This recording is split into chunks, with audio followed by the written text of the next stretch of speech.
Canada is trying to rein in the temporary foreign worker program that has sent rents skyrocketing. So on the flip side of that, our rent's about to decline significantly. This is something that a lot of people would like to see happen. And we're going to get into the data, and I'm going to show you how that could actually be the case if you examine the data, which we will. So first of all, let's get into the changes that they're making here. So businesses face new limits on temporary foreign worker program. So starting today, employers in Canada will face new restrictions on their hiring of low-wage temporary foreign workers. A policy shift the federal government says will push businesses to make greater effort to hire workers already in Canada. Obviously, we've seen over the past couple of years that many companies such as Lululemon have really abused this and even blackmailed the government successfully in order to gain LMIA exemption. So you got to remember, those guys, they're going to be excluded from this. Anyway, the big corporates, they're all okay. But this is going to affect the small to mid-sized businesses, which are most of the Canadian economy, actually. So under the new restrictions, employers will be limited to hiring 10% of their workforce through the program's low wage stream. The government won't process new labor market impact assessments, the paperwork needed to hire a temporary foreign worker for low wage positions in areas unemployment rates of more than 6%, which in Canada right now is most places because the average is 6.8% for unemployment. So contracts for low wage positions will be generally limited to 1 year. There are some exemptions to the above rules, such as for employers in healthcare and construction. So obviously construction is one of the biggest industries in Canada. So depending on how loosely they define construction, that could actually include a lot of jobs, and obviously healthcare, that is part of an arm of government. So again, it depends how loosely they're gonna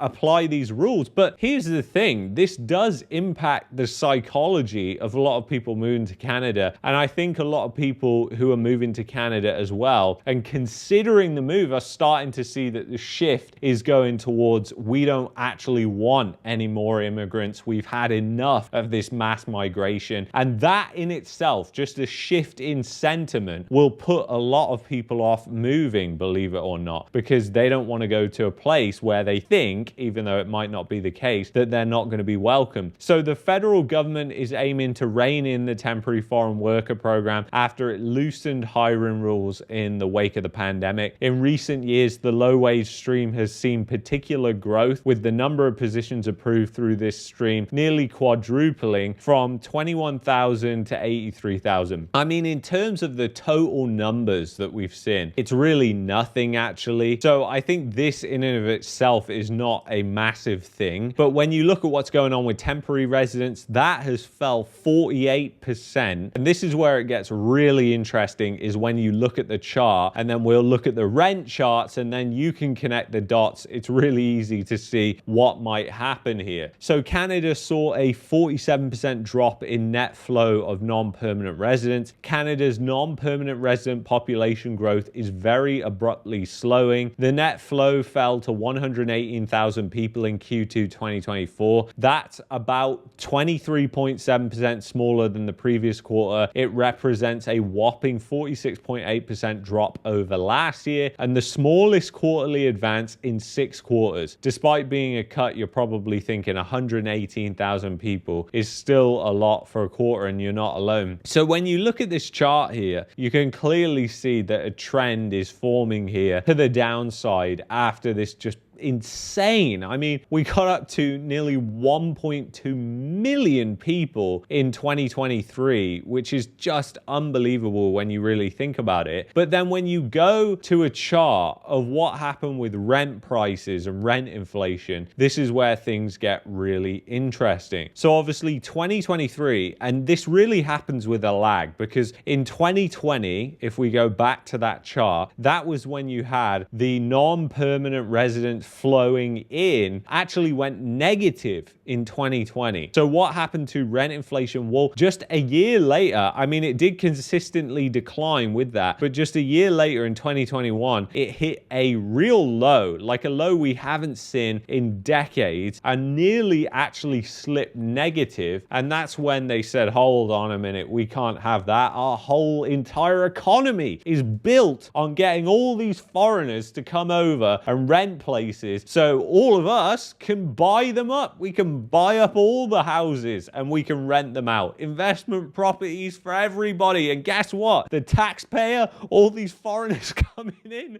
they're actually going to be paying for us by the subsidized mortgages to go out and buy these investment properties. But anyway, that's just kind of the mentality that really has just thrived in Canada for the past 4 years and during this absolute mania. But you can see how rent inflation just absolutely skyrocketed. And yes, it's still at a peak right now, but like I said, this happens with a lag. So likely 6-12 months, you might see things that are actually starting to change. And in markets where we have good data that isn't provided by real estate associations, so this is actually private company Rent Faster, which holds the majority of rental listings in Alberta. So I love this data because it's showing us not from a real estate board, but from private company, what's going on with rental listings, what's also going on with rental prices. And bear in mind, we're talking now about Calgary, the absolute boom town where the most immigrants are moving to, and you've also got the most interprovincial migration. So that has fueled a speculative mania in the housing market over the past couple of years. But I want to show you what's going on with rental prices right now and listings, because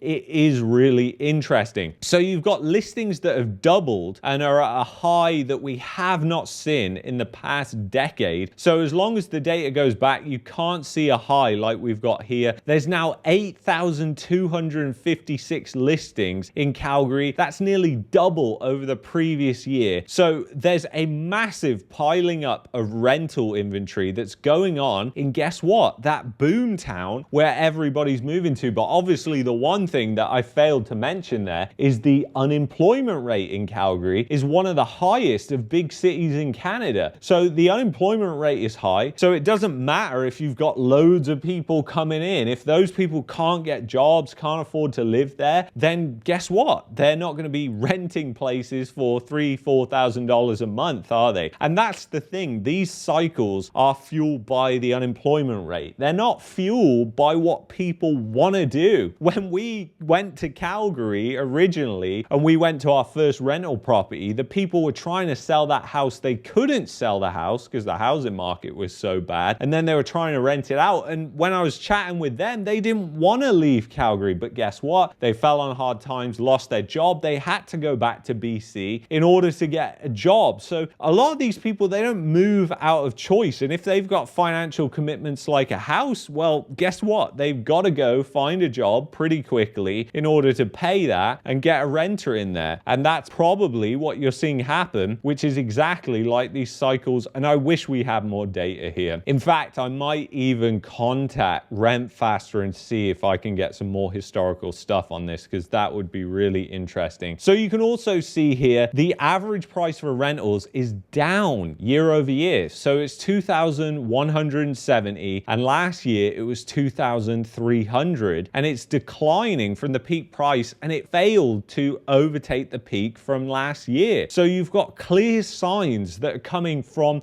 the biggest markets, which are impacted the most by the immigrant flows coming in and those people who are just moving around in general, and they're flashing the warning signs showing you what's going on. We already know in places like Toronto, rents are down around 12%, could be even more. And obviously this affects even more those bigger homes, the ones that are charging the most amounts of money. Those are the ones that are falling the fastest. Meanwhile, the one-bedroom condos, they might just be stagnant and not going down, not rising either, because you've got still a good amount of demand for that. So it's very interesting what's going on. And now I just want to show you this because I forgot to put this into a video the other week. Government officers told to skip fraud prevention steps when when vetting temporary foreign workers applications. Toronto Star investigation found this out. I mean, it's just mind-blowing, but it's what you would expect in a country like Canada, where corruption and fraud is just like second nature, and it runs through the blood of the government like nowhere else. It's just unbelievable, isn't it? You know, but people have this sort of brand that Canada is one of these countries that, you know, has no fraud. There's no corruption in Canada. Come on, this is Canada. You have it right here. So as the Trudeau government promises to crack down on temporary foreign worker program, it admits it's been abused. A Star investigation has revealed the government is fast-tracking applications by directing processing officers to skip crucial steps designed to prevent fraud. I mean, oh my gosh, the housing market, the immigration, like these are the main structures and foundations that actually underpin the entire economy in Canada that people are just blissfully unaware of. But it's just shameful what's going on. It's not really shocking. We know this sort of thing is going on. We know the unemployment figures are rigged. We know they're telling us lies when it comes to the CPI. We know all this, but you know, anyways, beginning in January 2022, Employment and Social Development Canada directed staff to apply streamlining measures when evaluating the legitimacy of applications by employers who want to hire temporary foreign workers. According to internal ESDC documents obtained by the Star and interviews with a current ESDC employee, routine checks meant to ensure the system is not abused by unscrupulous employers have been suspended in an effort to process applications faster. And obviously the backlog for immigration applications, especially on the temporary side, I saw on Twitter just last week, is absolutely mind-boggling. Like, you've got less than a 50% chance of your application being processed within the normal standard time frame that they say it should be processed. So you know what they've said? Let's just stop checking into these applications any further. Just, you know, get them through as quick as possible. Doesn't it kind of remind you of exactly what the banks do when it comes to mortgage applications? How we've heard from this side of the story, and I'm going to be having more people on to talk about how this is well within the banking system and banking insiders themselves who will tell you that the Canadian financial institutions are not doing any due diligence and are actually paying bonuses in some of these banks to do the complete opposite of doing due diligence checks, to just say, hey, this is approved. The more you get approved, the bigger your bonus. What if I need to actually check the applications I'm processing? No, it's not about that. It's about you just getting as many applications through as you possibly can. And we've seen this happen in the banking system, and it's also happened in the immigration system within our institutions. So the institutions in Canada also corrupt, just like some of the banking institutions and banking structures. So it's absolutely crazy what is going on. Just a crazy story once again. I want to thank you so much for watching this video. If you've enjoyed this video, I'd highly recommend that you check out this video here. If you're looking for a VPN to protect your privacy from government overreach, then go to expressvpn.com/marketmania, affiliate link in the description, and I will see you in the next one. Take it easy, guys.